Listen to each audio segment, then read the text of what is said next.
Hello everyone. स्वागत है आप सभी का दी नॉलेज क्लासरूम के यूट्यूब चैनल पर। आज की इस वीडियो में हम बात करने वाले हैं राष्ट्रकूटों के बारे में, क्योंकि हम अपनी पिछली वीडियो के अंदर दक्षिण भारत के राजवंशों के बारे में पढ़ने लग रहे हैं और आज की इस वीडियो में हम पढ़ने वाले हैं राष्ट्रकूट के बारे में। अर्थात जो राष्ट्रकूट है इनका शासन किस प्रकार का रहा, इनके बारे में हम बहुत सारी बातों को आज की इस वीडियो में जानने की कोशिश करेंगे। तो चलिए शुरू करते हैं आज की इस वीडियो को और जानते हैं इन राष्ट्रकूटों के बारे में। जो राष्ट्रकूट थे, मुसलमानों को जो मुसलमान थे, मुसलमानों को अपने राज्य में मुसलमानों को अपने राज्य में अपने राज्य में व्यापार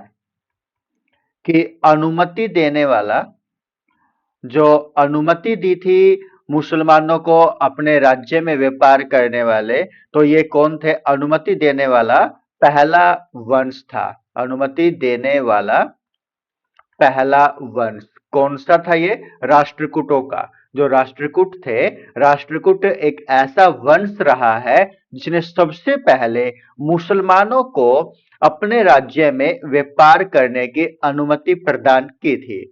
जो ये राष्ट्रकूट थे, इनकी जो कैपिटल थी, इनकी जो राजधानी थी उसका नाम क्या है?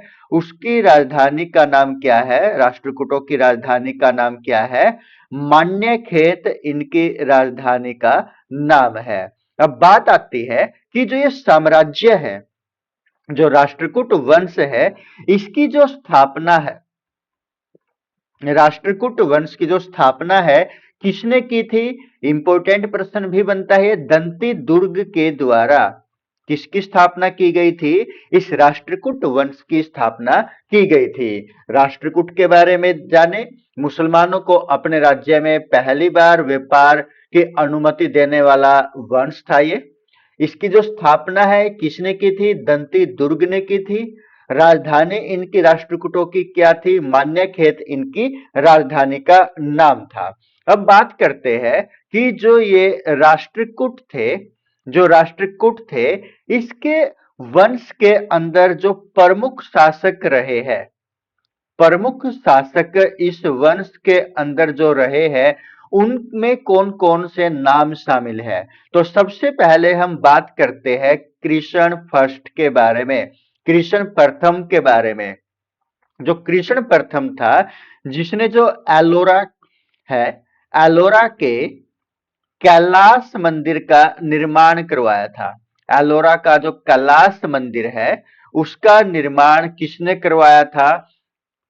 कृष्ण प्रथम ने करवाया था। कौन से वंश से संबंधित है ये? राष्ट्रकूट वंश से संबंधित है। कैलाश मंदिर का निर्माण किसके द्वारा करवाया गया था? कृष्ण प्रथम के द्वारा एलोरा के कैलाश मंदिर का निर्माण करवाया गया था। इस कैलाश मंदिर की विशेषता क्या है? ये केवल एक चट्टान को ही, जो एक चट्टान है, केवल एक ही चट्टान को काटकर बनाया गया, एक ही चट्टान को काटकर बनाया गया मंदिर है, बनाया गया मंदिर है। कौन सा मंदिर है ये? कैलाश मंदिर। जब हम बार बार किसी शब्द को या लाइन को पढ़ते तो हमें अच्छी प्रकार से याद हो जाता है, तो आप साथ के साथ इसको रिवाइज भी करते रहिए ताकि आपको कोई भी दिक्कत इस रिवीजन में न आए। और यदि आप हमारे इस चैनल पर नए हो और आपने अभी तक हमारे इस चैनल को सब्सक्राइब नहीं किया, तो आप सब्सक्राइब भी कर लीजिए। दी नॉलेज क्लासरूम के यूट्यूब चैनल पर इस टाइम आप ये वीडियो देख रहे हैं।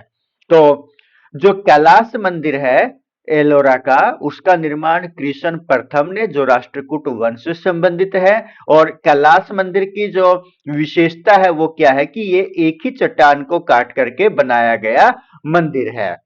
अब बात करते हैं इसका अन्य शासक, जिसका नाम क्या है? धारावर्ष है। क्या नाम है? अन्य शासकों में, जो राष्ट्रकूटों में प्रमुख शासकों में जिसका नाम लिया जाता है, उसका नाम क्या है? उसका नाम है धारावर्ष।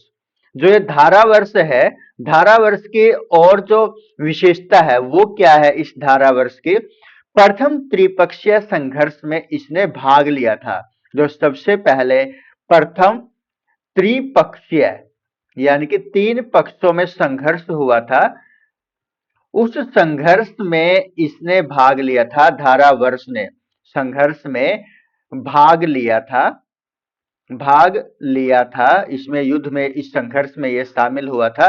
त्रिपक्षीय संघर्ष के अंदर धारावर्ष शामिल हुआ था। अब जो ये 3 पक्ष थे वो कौन कौन से थे? राष्ट्रकूट, दूसरे नंबर पर आता है पाल, और ये त्रिपक्षीय में शामिल है। एक आता है प्रतिहार। ये 3 थे जिन्होंने त्रिपक्षीय संघर्ष के अंदर हिस्सा लिया था। एक राष्ट्रकूट, दूसरे पाल और तीसरे प्रतिहार। जो ये राष्ट्रकूट था, राष्ट्रकूट इसमें विजयी रहा था, विनर रहा था। जो विनर रहा था, विजेता रहा था, वो कौन थे? राष्ट्रकूट रहे थे। और ये यहां पर कन्नौज कन्नौज जो यहाँ पर 3 पक्ष रहे हैं वो कौन कौन से थे इसके हाथ में? जो त्रिपक्षीय संघर्ष हुआ है, राष्ट्रकूट, पाल और प्रतिहार। उसके बाद हम आगे बढ़ते हैं और इसके राष्ट्रकूटों का जो प्रमुख शासक है उसमें नाम शामिल होता है। किसका नाम शामिल होता है? इसमें नाम शामिल होता है गोविंद प्रथम का। किसका नाम?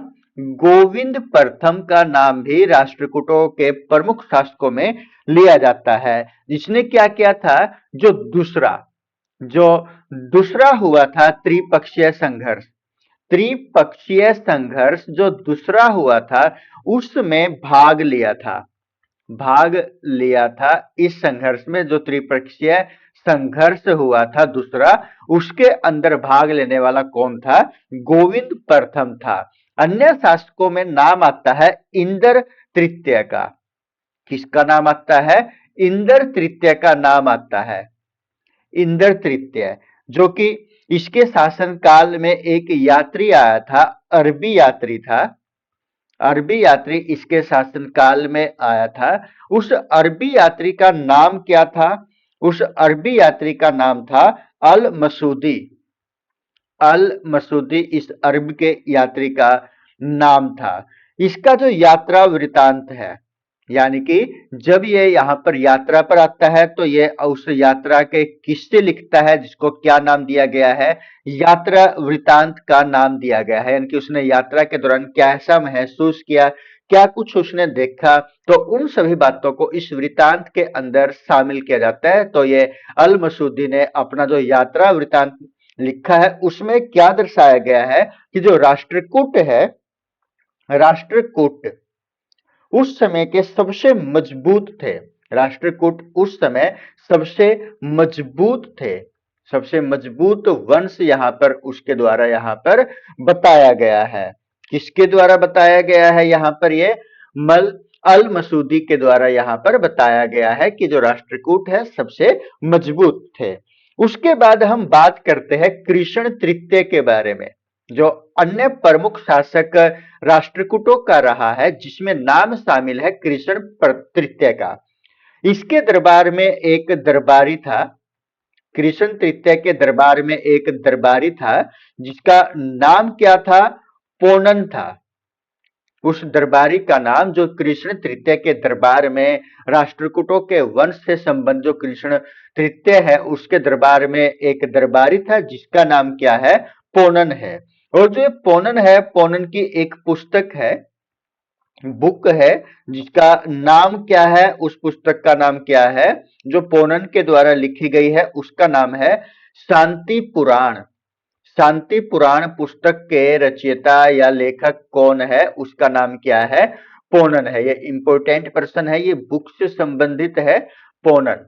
तो जो पोनन है इसने कौन सी पुस्तक लिखी है? शांति पुराण लिखी है। और कृष्ण तृतीय की एक और विशेषता क्या है कि जो ये राष्ट्रकूट है, राष्ट्रकूटों का ये अंतिम शासक भी रहा है।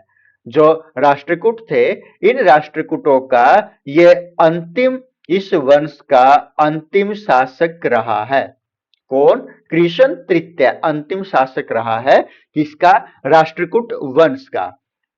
अब हम थोड़ा और जानते हैं, जो राष्ट्रकूट थे, राष्ट्रकूट ने जो राष्ट्रकूट थे, उन राष्ट्रकूटों ने एलोरा एलोरा और जो अजंता है, अजंता की गुफाओं का निर्माण करवाया। जो गुफा थी, उन गुफाओं का इन्होंने क्या करवाया था? निर्माण करवाया था। इसका जो निर्माण है किसने करवाया था? राष्ट्रकूटों ने इनका निर्माण करवाया था, एलोरा की और अजंता की गुफाओं का। अब जो अजंता है, अजंता की जो गुफाएं हैं, उनके बारे में यदि हम जाने, अजंता की जो गुफा है इनके बारे में यदि हम जाने, इनकी संख्या मुख्यतः कितनी है? अजंता की गुफाओं की जो संख्या है वो है 34, जिसमें जो 1 से लेकर के 12 तक वो किससे संबंधित है? वो महात्मा बुद्ध से संबंधित है, यानी कि बुद्ध धर्म से संबंधित है। वो बुद्ध धर्म से संबंधित है। कौन सी? जो यहां पर संबंधित है, ये कौन सी है? जो ये 1 से 12 तक की जो यहाँ पर गुफा है वो किससे संबंधित है? बुद्ध धर्म से संबंधित है। और उसके बाद 13 से लेकर के 29 तक की जो गुफा है वो किससे संबंधित है? वो सनातन धर्म से, सनातन धर्म से संबंधित है। वो सनातन धर्म से संबंधित है। ये कौन सी?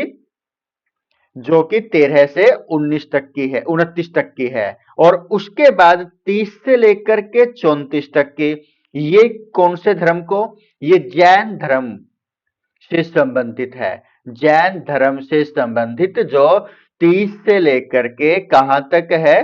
34 तक। यानी कि ये 34 जो गुफाएं है, जो 1 से 12 है वो तो बुद्ध धर्म से संबंधित है, और उसके बाद जो 13 से 29 है वो सनातन धर्म से, अर्थात बात करें कौन से धर्म से? हिंदू धर्म से संबंधित है ये। और उसके बाद नंबर 3 पर 30 से 34 तक की जो गुफाएं है अजंता की, वो किस धर्म से संबंधित है? जैन धर्म से। तो इसका अभिप्राय क्या हुआ कि जो अजंता की गुफाएं है वो मुख्यतः बुद्ध धर्म, हिंदू धर्म और जैन धर्म इनसे संबंधित है। उसके बाद जो ये राष्ट्रकूट थे, इन राष्ट्रकूटों को हराया जाता है। राष्ट्रकूटों में और जो चालुक्य है, जो चालुक्य है, और चालुक्य भी कौन से? कल्याणी। चालुक्य है वो कौन से है? कल्याणी। क्योंकि हमने अपनी एक वीडियो में, जो पिछली वीडियो थी उसमें जिक्र किया था चालुक्य कौन से बादामी या कौन से है, तो हम यहाँ पर बात करने लग रहे हैं कल्याणी के बारे में। और यदि आपने वो हमारी पिछली वीडियो न देखी हो तो आप उनको भी आवश्यक देखें, ताकि आपकी एक लय इनसे, जो भारत के, दक्षिण भारत के जो राजवंश है उनको लेकर के कोई भी शंका आपके दिमाग में है तो वो दूर हो जाए। तो इन राष्ट्रकूटों का और चालुक्यों का यहाँ पर युद्ध होता है, तो इन राष्ट्रकूटों की हार होती है, और जो चालुक्य कल्याणी था इनकी यहाँ पर जीत होती है। अर्थात अब जो यहाँ पर शासन आने वाला है वो किसका आने वाला है? 973 एडी के अंदर चालुक्य कल्याणियों का यहाँ पर शासन होने वाला है। ये वंश हम आने वाली अपनी वीडियो के अंदर पढ़ने वाले हैं, क्योंकि अब राष्ट्रकूटों का यहाँ पर क्या हो चुका है? पतन हो चुका है। तो नया वंश यहाँ पर उभर करके आता है, जो कौन सा है? चालुक्य कल्याणी है, जिसके बारे में हम नेक्स्ट वीडियो में जानकारी प्राप्त करेंगे। तब तक के लिए आप बने रहिए हमारे साथ। जय हिंद दोस्तों, नमस्कार।